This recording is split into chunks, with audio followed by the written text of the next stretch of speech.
Apa pemikiran seorang Gus Dur yang menurut Prof itu yang layak untuk supaya kita tahu? The substance of Gus Dur thinking itu 4. Jadi semua apa yang beliau katakan itu 4. Yang pertama adalah demokrasi. Jadi beliau berpendapat bahwa tidak ada satupun keistimewaan satu orang dengan orang lain di dalam sistem demokrasi. Ini adalah equal before the law. Manusia di hadapan hukum dan pemerintahan adalah same level. Karena itu beliau sangat getol untuk bicara tentang demokrasi.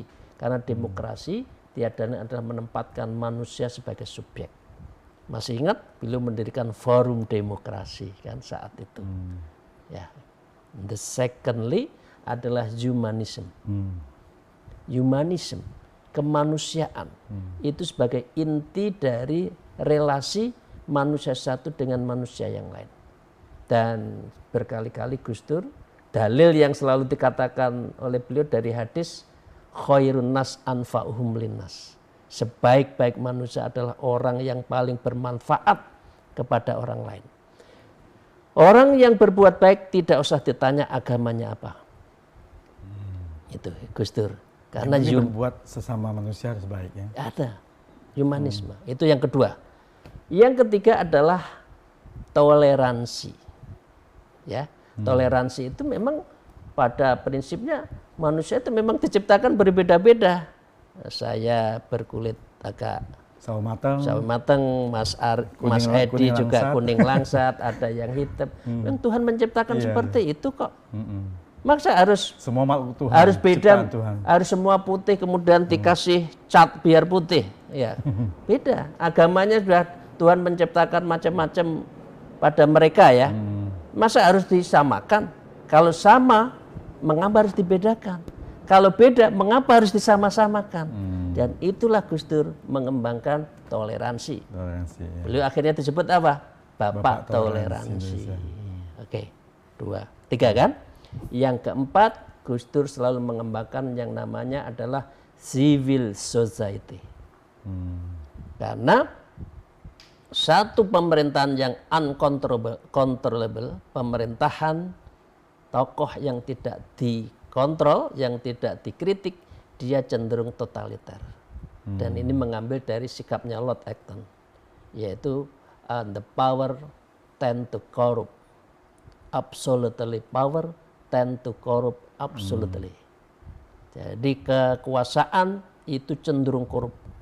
Kalau korupsinya absolut, kalau kekuasaannya absolut, maka korupsinya juga absolut. Nah, karena itulah Gus Dur mengatakan civil society movement, gerakan civil society, masyarakat sipil untuk mengontrol negara. Siapa yang berani berlawanan dengan Pak Harto saat itu? Gus Dur kan? Betul. Forum demokrasi. Tapi Pak Harto juga senang sama Gus Dur. Karena mencintai seseorang, mencintai pemerintah tidak harus iya. Bicara tidak, itu juga dalam rangka juga mencintai seseorang. Untuk mengkoreksi. Karena Gus Dur tidak pernah dendam kepada orang. Sampai orang mengatakan kan, Gus Dur ini kasusnya macam-macam. Waktu dia dimakzulkan, beliau kan guyonnya, apa yang memakzulkan Gus Dur semua itu dimaafkan. Ya pasti saya maafkan. Apa dilupakan? Dimaafkan iya, dilupakan tidak. Dan itu manusiawi kan. Tapi sebagai hubungan manusia saya maafkan. Tapi kelakuan atau perilaku yang Anda memakzulkan saya tidak lupa. Nah, tapi sebagai humanisme kemanusiaan dimaafkan. Karena beliau suka guyon juga memang. Iya. Nah ini sebelum kita akhiri ini, Prof, ini kira-kira satu lagi, mempersiapkan manusia Indonesia yang siap untuk bersaing di 2045 ini, selain tadi dari program makan gratis, mungkin apa lagi barangkali? Mungkin dari karakternya, pendidikan moralnya bagaimana? Jadi begini, kriteria Indonesia maju, suatu negara yang maju termasuk Indonesia dan menyongsong Indonesia Emas itu kriterianya 4. Yang pertama adalah human advantage, sumber daya manusia. Jadi kalau manusia sebuah negara itu maju, IQ-nya tinggi, intelektualnya tinggi, ya, Skillnya mempunyai bagus, ya. skillnya bagus, maka dia ciri dari negara maju. Oke. Yang kedua, karena itu ini pendidikan kan, ini pendidikan, ya pendidikan, pelatihan, kemudian vokasi, ya itu harus dikembangkan. Yang kedua adalah economic power, karena itu pertumbuhan ekonomi harus menjadi bagian dari kebijakan pemerintah. Nah, karena itu pertumbuhan yang berkualitas, misalkan pendapatan per kapita dari masyarakat kita tidak lagi di angka 3.600, 3.700 US dollar ini, ya itu harus di-up menuju minimal 2 kali lipat pada tahun 2040. Nah, 2045 nanti sudah mendekati 10.000 pendapatan per kapita. Kalau pendapatan per kapita sudah di atas 10.000 berarti negara ini sudah negara maju. Pendapatan per kapita. Oke. Dua. Yang ketiga adalah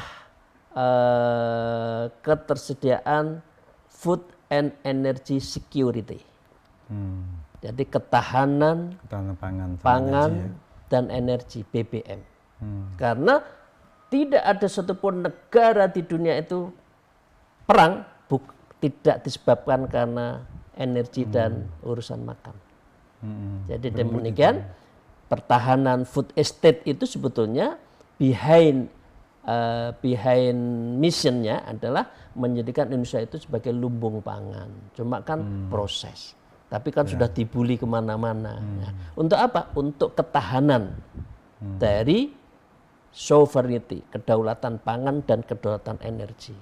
Karena itu eksplorasi di bidang migas itu harus ditingkatkan.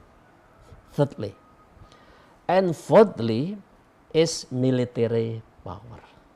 Civis pacem para bellum. Kalau Anda ingin hidup damai, siap-siaplah perang. Kalau teorinya balance of power, nggak akan jadi perang. Kalau ini under control dan ini superior, maka intervensi. Tapi kalau balance of power, keseimbangan kekuatan, tidak akan perang. Amerika sama Rusia tidak perang, paling pindah ke Ukraina. Nah, gitu kan?